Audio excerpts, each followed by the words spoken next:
Olá! Nesta aula vamos falar um pouco sobre um tema que muitos estudantes da gramática portuguesa consideram complicado: a diferença entre o adjunto adnominal e o complemento nominal. Espero que você goste. Vamos lá? Na definição de Celso Cunha e Lindley Sintra, o adjunto adnominal é o termo de valor adjetivo que serve para especificar ou delimitar o significado de um substantivo, qualquer que seja a função desse substantivo. O adjunto adnominal pode vir expresso por tudo que tenha valor de adjetivo, inclusive, é óbvio, por um adjetivo, como neste exemplo. Tenho pensado que toda esta geringonça social precisa de uma grande volta. Ambos os adjetivos destacados aqui, social e grande, são adjuntos adnominais. O adjunto adnominal pode vir expresso também por uma locução adjetiva, ou seja, por uma expressão formada por duas ou mais palavras com valor de um adjetivo. Veja este exemplo. Tinha uma memória de prodígio. Note que aqui a locução adjetiva pode ser substituída por um adjetivo, mas nem sempre isso acontece. Repare que em minha aula de terça-feira é a melhor de todas, a locução de terça-feira não pode ser substituída por um adjetivo. Ainda assim, tem valor de adjetivo, pois caracteriza o substantivo aula, que é o núcleo do sujeito, e, portanto, é adjunto adnominal desse sujeito.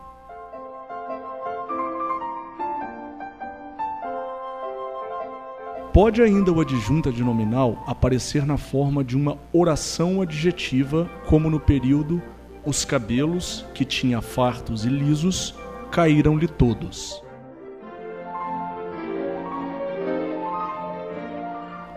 Aqui neste exemplo, o adjunto adnominal aparece na forma de artigo, no caso definido.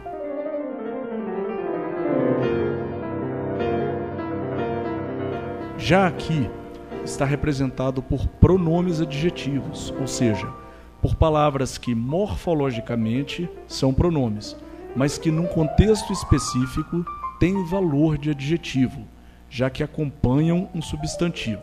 Observe que em vários vendedores de artesanato expunham suas mercadorias, tanto vários quanto suas são pronomes, respectivamente indefinido e possessivo.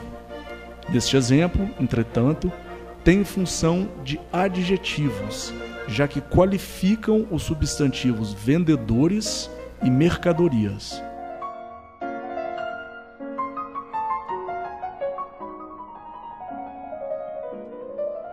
E neste exemplo, casara-se havia 2 semanas. Fácil, né? O adjunto adnominal aqui, claro, é um numeral. Cunha e Sintra chamam ainda a nossa atenção para o fato de que, eu diria muito comumente, o mesmo substantivo pode estar acompanhado por mais de uma adjunta adnominal. Veja que neste exemplo, tanto o artigo indefinido quanto o adjetivo barroco modificam a palavra Cristo, sendo ambos, portanto, adjuntos adnominais. O mesmo acontece com o num, contração da preposição em com o artigo indefinido e com o adjetivo lateral. Ambos modificam a palavra altar e exercem a função de adjuntos adnominais. A propósito do que acabamos de falar, sobre o substantivo poder estar acompanhado de mais de um adjunto adnominal, há que se fazer uma observação. Em todos os casos analisados até aqui, isolamos o adjunto adnominal que representava a classe de palavra ou a expressão que pretendíamos destacar. Assim, falamos que o adjunto adnominal pode ser um adjetivo, uma locução adjetiva, um pronome, um numeral, um artigo ou mesmo uma oração. Mas será que eram esses os únicos adjuntos adnominais de cada exemplo? Não. Sempre que retiramos o núcleo de um sujeito, de um complemento ou mesmo de um termo acessório, os elementos restantes, ou seja, organizados em torno desse núcleo, são também adjuntos adnominais, já que caracterizam esse núcleo. Veja só, repare que em todos os casos, o núcleo de cada termo é um substantivo. Retirando-se esse substantivo nuclear, as outras palavras ou locuções que o acompanham são os adjuntos adnominais desse termo.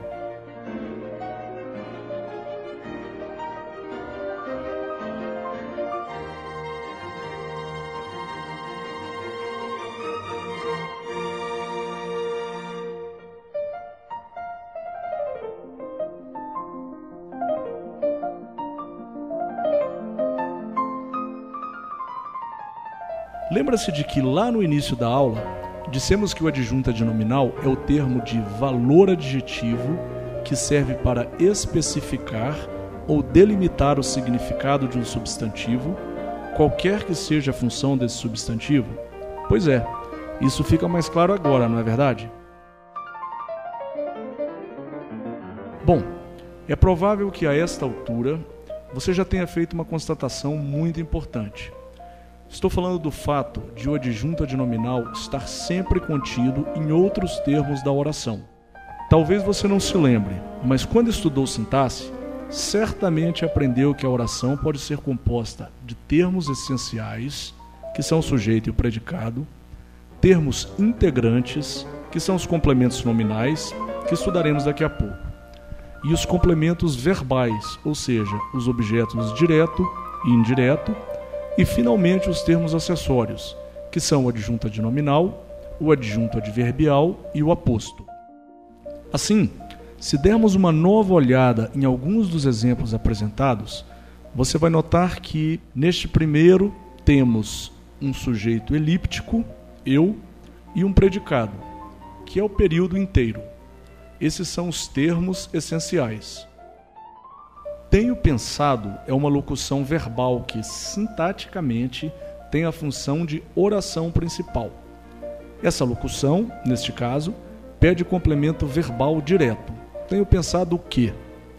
Então, o objeto direto do período seria a oração subordinada, que toda esta geringonça social precisa de uma grande volta, correto? Podemos observar ainda que toda essa geringonça social é o sujeito da oração que desempenha a função de objeto direto. Podemos observar também que precisa de uma grande volta é seu predicado e que de uma grande volta é o objeto indireto dessa oração.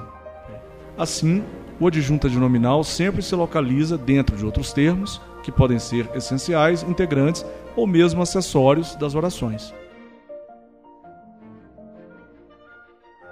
No segundo exemplo, temos também um sujeito elíptico, eu, ele ou ela, e novamente o predicado é o período inteiro. Uma memória de prodígio é o complemento verbal, no caso um objeto direto, e de prodígio, que é o adjunto adnominal, está dentro desse complemento.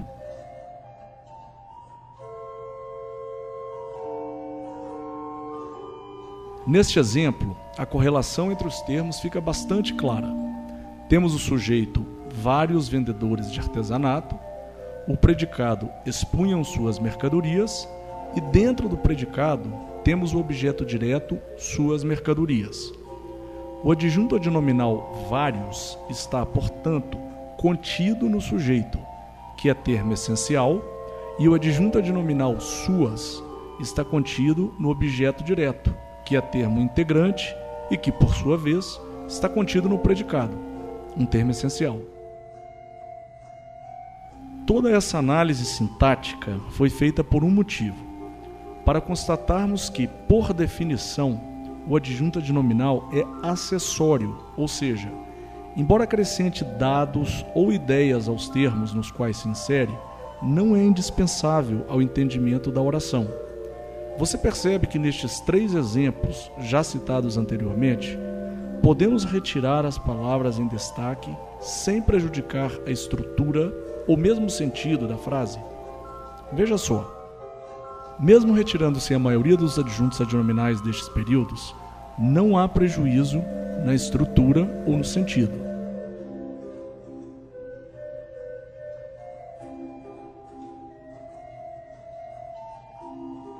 Bem, Você agora vai constatar que, com o complemento nominal, não é assim. No site Só Português, esse termo está definido como sendo aquele que completa o sentido de uma palavra que não seja verbo. Assim, pode referir-se a substantivos, adjetivos ou advérbios, sempre por meio de preposição. Nesta curta definição, já podemos observar a principal característica do complemento nominal. Complementa o sentido de uma palavra que não seja verbo. É óbvio, né? Se complementasse um verbo, seria um complemento verbal. Observe a diferença.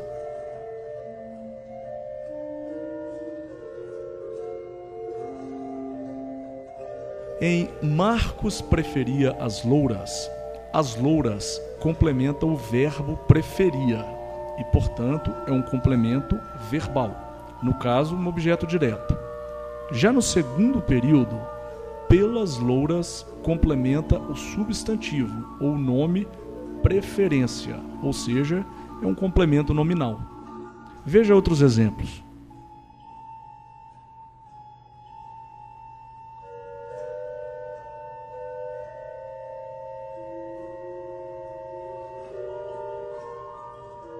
Agora, falando especificamente das diferenças entre o adjunto adnominal e o complemento nominal, pode-se observar o seguinte.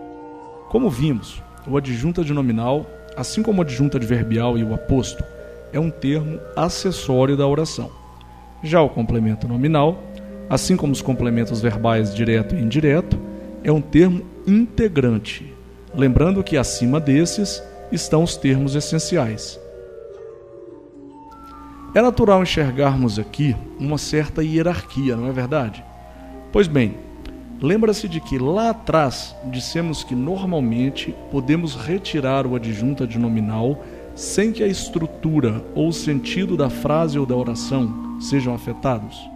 Como o complemento nominal, devido a essa, digamos, relação hierárquica, tem mais força que o adjunto adnominal, não pode ser simplesmente retirado sem prejuízo. É que enquanto o adjunto adnominal simplesmente especifica o substantivo, o complemento nominal complementa o termo ao qual se refere. Vamos aos exemplos. Primeiro, do adjunto adnominal.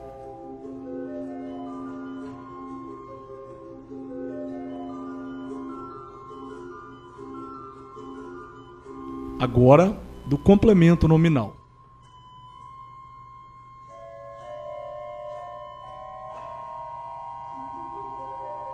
Você há de convir que aqui o termo retirado é mais comprometedor. A professora interveio favoravelmente a quem ou a que? Cecília tinha orgulho de quem ou de que? Ou Cecília era uma pessoa orgulhosa? Marcos tinha preferência por quem ou por quê? Essa questão da força ou da relevância do termo é apenas uma das maneiras de identificarmos as diferenças entre o adjunto adnominal e o complemento nominal. Outra diferença é que o complemento nominal vem sempre acompanhado de preposição e o adjunto adnominal pode ou não vir acompanhado de preposição.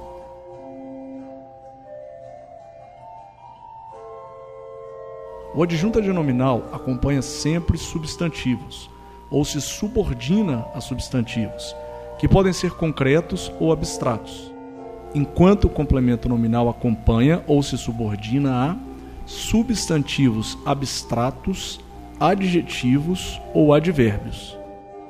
Acho que aqui é importante reforçarmos o conceito de substantivo abstrato.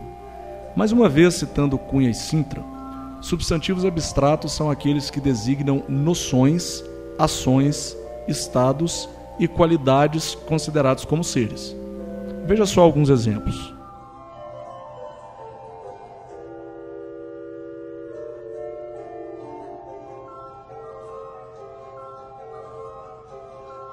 Evanildo Bechara acrescenta a esse conceito a noção de que substantivo abstrato é o que designa ser de existência dependente. Isso equivale a dizer que esse substantivo depende de alguém ou de algo para existir. Assim, para haver justiça, é preciso que algo ou alguém seja justo. Da mesma forma que largura é a característica de algo largo. A doença depende de alguém estar doente, etc. Já o substantivo concreto existe de maneira independente. É como se ele tivesse vida própria, independentemente de outro ser ou outros seres. Vejamos os exemplos.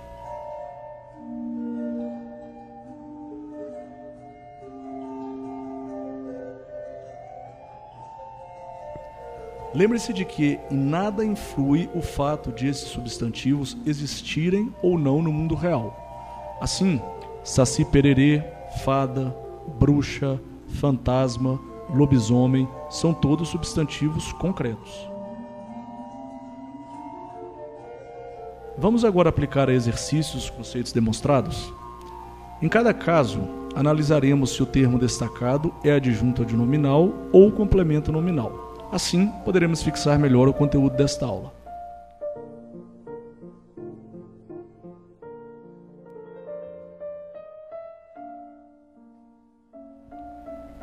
Os cabelos da menina reluziam como ouro. A locução adjetiva da menina caracteriza cabelos, que é um substantivo concreto. Neste caso, não há dúvida. Trata-se de adjunta adnominal. Lembrando que aqui temos outro adjunto adnominal dentro do sujeito, o artigo definido os.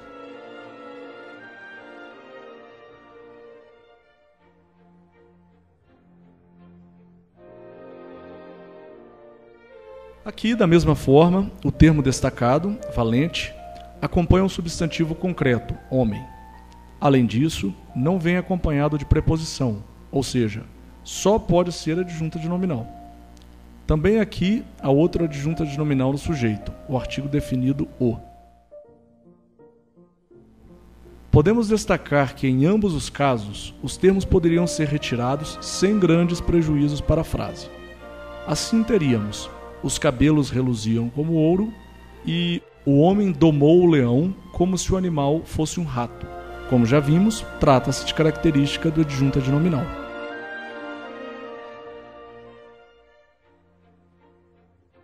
O dinheiro era necessário a ambos os irmãos. Fácil, né? O termo destacado acompanha a palavra necessário, que é um adjetivo. Portanto, só pode se tratar de complemento nominal.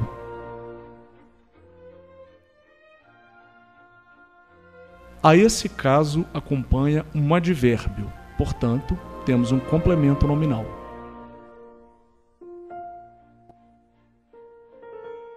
E neste caso? A beleza da moça contagiou a todos. Bem, veja que aqui temos a locução adjetiva da moça acompanhando o substantivo abstrato beleza. Essa é a única situação na qual o termo pode ser adjunto adnominal ou complemento nominal, dependendo do caso. O que importa aqui é perceber se o termo destacado tem função ativa ou passiva em relação ao termo ao qual se subordina. Neste caso, podemos dizer que a moça é a dona da beleza, ou seja, da moça tem sentido ativo. Portanto, trata-se de adjunto adnominal.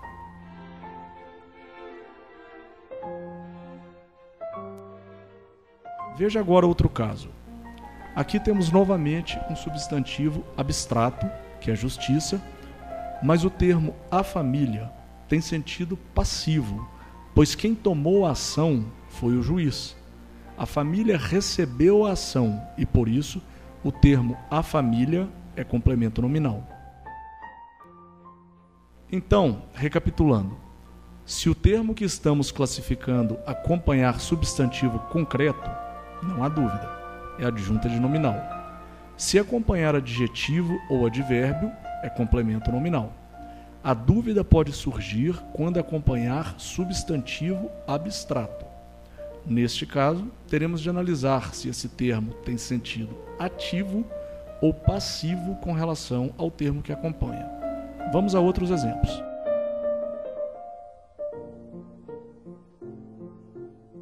O amor de mãe é sagrado. Amor é substantivo abstrato e de mãe tem sentido ativo, correto? Claro, pois a mãe é aquela que está dando amor. Aqui é dona do amor. Portanto, trata-se de adjunta de nominal. Já em O amor aos pais é sagrado, os pais são os receptores do amor, ou seja, aos pais tem sentido passivo. Temos, pois, um complemento nominal.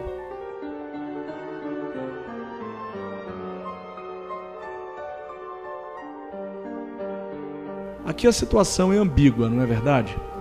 Se considerarmos que o juiz sofreu a condenação, ou seja, foi condenado, o termo do juiz tem sentido passivo e, portanto, temos um complemento nominal.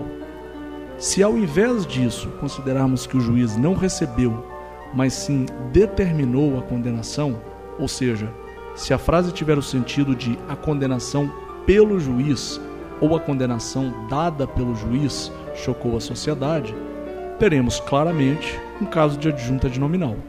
Fácil, né? E este?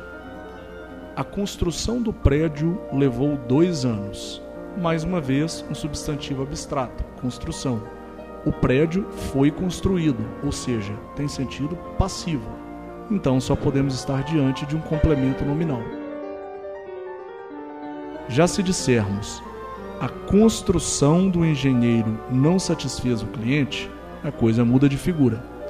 Do engenheiro tem sentido ativo com relação à construção, pois o engenheiro é o responsável pela construção. Temos, assim, um caso de adjunta de nominal.